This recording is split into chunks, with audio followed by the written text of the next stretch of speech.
Hello दोस्त, RRB NTPC result 2022 candidate का कहना है आरआरबी एनटीपीसी वेबसाइट जो चेन्नई है उस पर डाटा हट गया है।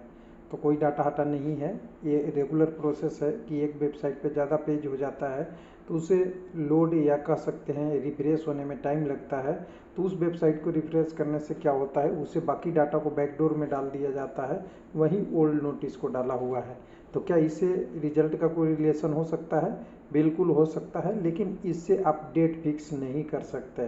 कोई इससे डेट का लेना देना नहीं है, क्योंकि जब डेट आएगी तो ज़्यादा डाटा में भी आ सकती है, कम आ सकती है, लेकिन एक रेगुलर प्रोसेस है। वेबसाइट पे कोई भी नया चीज़ ज़्यादा डाटा देना होता है तो पुराने डाटा को बैक पेज पे लेके चला जाता है, तो ओल्ड नोटिस आपका बैक पेज पे है। फाइनल रिजल्ट बनाने में इतना समय क्यों लग रहा है? कुछ लोग तो कह रहे हैं कि डॉक्यूमेंट वेरिफिकेशन मेडिकल एग्जामिनेशन के बाद पोस्ट अलॉट होगा, तो फिर रिजल्ट में देरी क्या? जितना कैंडिडेट है, अगर मान लीजिए कि किसी आरआरबी में 1500 पोस्ट है तो 1500 टॉपर को ले लिया जाए ऊपर से और रिजल्ट दे दिया जाए। ऐसा होता नहीं है। हर पोस्ट के अगेंस्ट एक कैंडिडेट जाता है, चाहे डॉक्यूमेंट वेरिफिकेशन या मेडिकल एग्जामिनेशन में फेल हो या पास हो। तो मैं इस पे ज़्यादा टॉपिक पे लॉजिक पे बोलना नहीं चाहूँगा, क्योंकि काफ़ी लोग इस पे अपना कमेंट ऑलरेडी रख रखे हैं, और सही गाइडेंस देना आज के डेट में एक अपराध है। अगर किसी को आप सही चीज़ बताते हैं तो आप ही पे उल्टा पड़ेगा, यानी आप ही को सही चीज़ गाइडेंस दिया जाएगा कि ऐसा नहीं ऐसा होता है। उसमें से कुछ यूट्यूबर भी हो सकते हैं, कुछ कैंडिडेट भी हो सकते हैं, और कुछ रेलवे का रूल नहीं फॉलो करके कोई एसएससी वगैरह का भी रूल फॉलो करते हैं। तो चलिए वेबसाइट पे देखते हैं एक बार। यहाँ वेबसाइट चेन्नई के है, तो देखिए यहाँ पे ये केवल अब एनटीपीसी के सेक्शन में दो ही चीज़ है।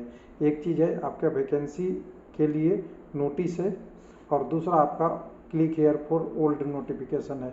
तो जितने भी यहाँ पेज पे जितने भी नोटिस थे इससे पहले वाले, सारा इस पेज में डाल दिया गया है। और ये पेज इस मेन पेज से लिंक नहीं है, लिंकेड है, लेकिन इस पेज पे नहीं डल के ये अलग पेज पे चला गया है। तो देखिए इसको ओपन कीजिएगा तो पेज आईडी और एक कैटेगरी बदल जाएगा, जिससे वेबसाइट को जल्दी यानी मिली सेकंड में अपलोड होने में मदद मिलता है अगर उस वेबसाइट को पेज को किया जाए। तो देखिए 29/8 तक जो नोटिस आया है वो सारा यहाँ पे पड़ा हुआ है, और कोई नोटिस अगला नहीं दिया हुआ है।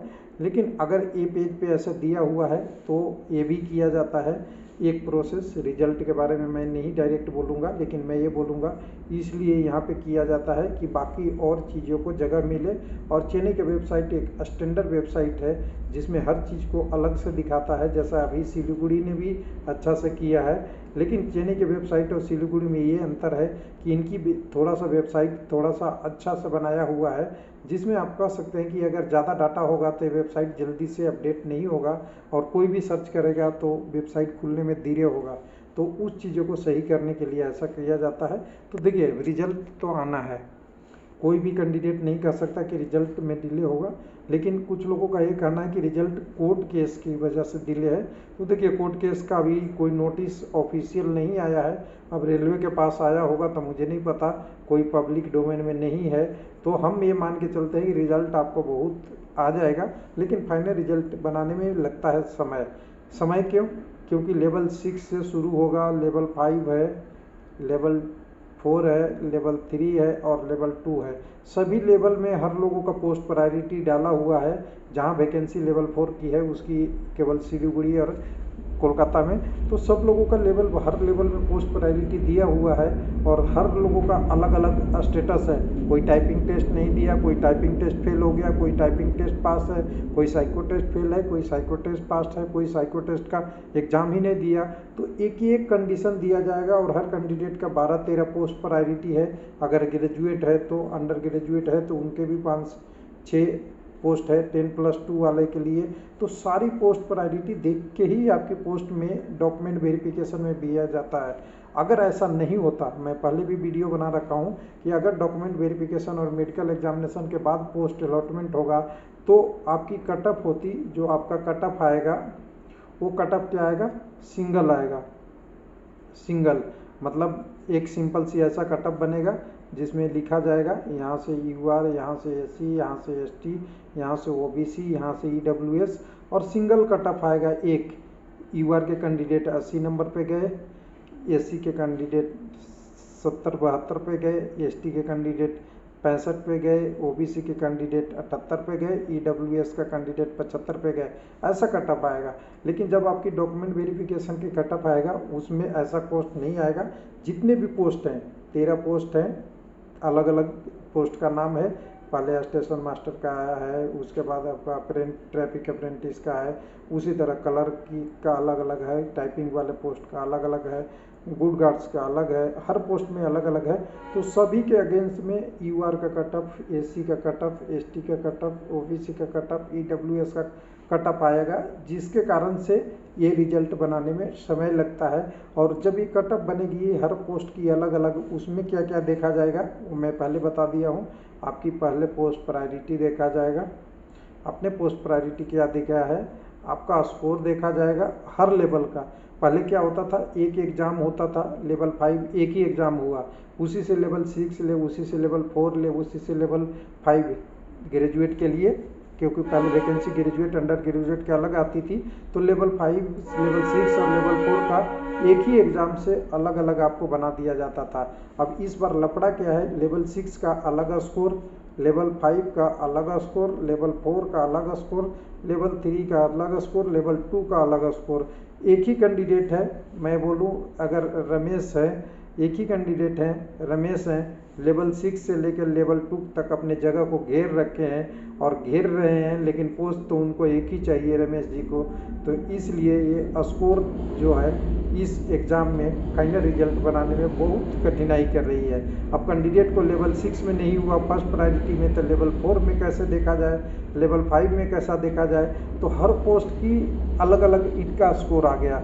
यानी आप मान लीजिए कि लेवल 6 में कैंडिडेट एक ने अप्लाई किया है और पोस्ट प्रायोरिटी भी लेवल 6 फर्स्ट है, लेकिन लेवल 6 में उसका कटअप नहीं तैयार हो रहा है, तो लेवल 5 में जाएगा, जहां पोस्ट प्रायोरिटी उसकी दूसरी होगी, हो सकता है लेवल 2 हो तो लेवल 2 में जाएगा। इस तरह ऐसे करते करते इस रिजल्ट बनाने में कितनी खिचड़ी पकड़ेगी, कितनी तेल लगेगी, बहुत लंबा प्रोसेस चलने वाला है। लेकिन हाँ, एक चीज़ मैं बता दूं आपको, टीसीएस का सॉफ्टवेयर एक बार तैयार हो जाएगा, कैसे पोस्ट प्रायोरिटी को एग्जीक्यूट करना है ये सॉफ्टवेयर से, तो एक बार रन करा दिया जाएगा तो सारा पोस्ट प्रायोरिटी आपकी स्कोर वगैरह सब करके एक सेलेक्ट करके कैंडिडेट को दे देगा। लेकिन अगर ये रिजल्ट एक बार बन गया, लेकिन उसकी वेरीफाई करना बहुत कठिन है, क्योंकि रिजल्ट बनाना तो सॉफ्टवेयर से आप बना सकते हैं, कौन कैंडिडेट किस पोस्ट के अगेंस्ट, किस पोस्ट के अगेंस्ट क्वालिफाई कर रहा है। हम डॉक्यूमेंट मटेरियल एग्जामिनेशन वाला आपकी बात हम छोड़ दे रहे हैं, लेकिन जब रिजल्ट बनेगी तो सॉफ्टवेयर सारे चीज़ें देखेगा, सारा कैंडिडेट का क्या स्टेटस है, सारा चीज़ बनाने के बाद उसकी एक रिजल्ट फाइनल बन जाएगी। एक आरआरबी में 1500 सीट है तो 1500 सीट किसको मिलेगा, कौन एलिजिबल है, किसकी पोस्ट प्रायोरिटी क्या है, कौन का स्कोर किस लेवल में क्या है, सब देख के एक बार फाइनल आपको रिजल्ट बना के दे देगा। लेकिन जब यहाँ पे जब रिजल्ट बन जाएगी, रिजल्ट बनने के बाद चेयरमैन का साइन होगा, उस चेयरमैन के साइन करने में उससे पहले इसको वेरीफाई किया जाता है रेलवे से। उस वेरीफाई में बहुत लगेगा टाइम, बिकॉज हर की पेज देखनी पड़ेगी, हर का स्कोर देखना पड़ेगा। स्कोर भी एक बार का नहीं, 5-5 एग्जाम का स्कोर देखना पड़ेगा।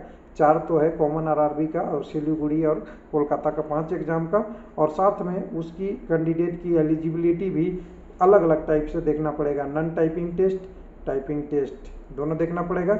सीबीएटी क्वालिफाई, नॉट क्वालिफाई, साथ में एक और स्टेटस देखना पड़ेगा, कैंडिडेट 10+2 है, ग्रेजुएट है। ये सारा चीज़ें देखने में ना बहुत सारी प्रोसेस लग जाएगी, और प्रोसेस लग रही है इसलिए रिजल्ट बनाने में देरी हो रहा है। तो रिजल्ट आपका उम्मीद है 2-4 दिन 10 दिन में आपको आ ही जाएगा। मैंने पहले बोला था कि 10 से 15 के बीच में आपको आ जाएगा, अनुमान था, लगता है इसके बीच में आ जानी चाहिए। आज तारीख है आपका 5/9/2022, तो उम्मीद है 10-15 के आसपास आपका रिजल्ट प्रोसेस हो सकता है, क्योंकि रिजल्ट आपकी आएगी तो एक ही बार आपको सामने दिखेगा कि डीबी का लिस्ट भी रहेगा, कैंडिडेट इतने कैंडिडेट डीबी में क्वालिफाई किए हैं, उसका कटअप हो सकता है कुछ दिन बाद वेबसाइट पे डाल करें।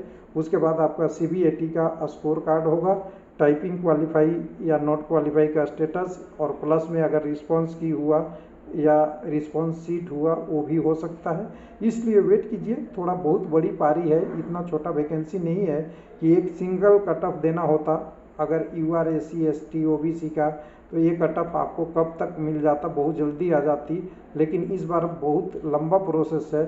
चाहे आप कहें डॉक्यूमेंट वेरिफिकेशन मेडिकल एग्जामिनेशन के बाद पोस्ट अलॉट होगा, मैं तो यही कहूँगा कि पहले होगा, और पहले होने के बाद जब फाइनल आपकी पोस्ट अलॉटमेंट होगा उससे पहले आपको मेडिकल और डॉक्यूमेंट वेरिफिकेशन कंप्लीट होनी चाहिए, तो आपको पोस्ट मिलेगा। और एक चीज़ और, उन कैंडिडेटों का जो कैंडिडेट डर रहे हैं, डरने की कोई ज़रूरत नहीं है। आपने एक बार क्वालिफाई कर लिया डॉक्यूमेंट वेरिफिकेशन और मेडिकल एग्जामिनेशन में, तो आपको कोई भी ताकत आपको जॉब देने से नहीं रोक सकता, बशर्ते आपकी मेडिकल एग्जामिनेशन और डॉक्यूमेंट वेरिफिकेशन क्लियर हो और आपको रिजल्ट बनाते वक्त आपकी मेरिट उस लिस्ट में रही हो। ऐसा न कि गलती से कोई एवुलेशन हो गया। तो 99% कैंडिडेट एकदम बिल्कुल श्योर हैं कि वही होगा जिनका डॉक्यूमेंट वेरिफिकेशन और मेडिकल एग्जामिनेशन है, और वो क्लियर कर लेते हैं, वो कैंडिडेट जॉब में जाएंगे, चाहे उनकी नंबर कम हो या कम या ज़्यादा हो। और अपवाद की हम बात नहीं करते हैं, बनाते वक्त रिजल्ट कहीं गलती हो गई तो 1% को हम छोड़ देते हैं, 0.1% छोड़ देते हैं, कि ऐसा अपवाद कई बार देखा गया है। बोल दिया जाता है कि रिजल्ट में एरर है, उस चीज़ की हम बात नहीं करेंगे। थैंक यू, धन्यवाद।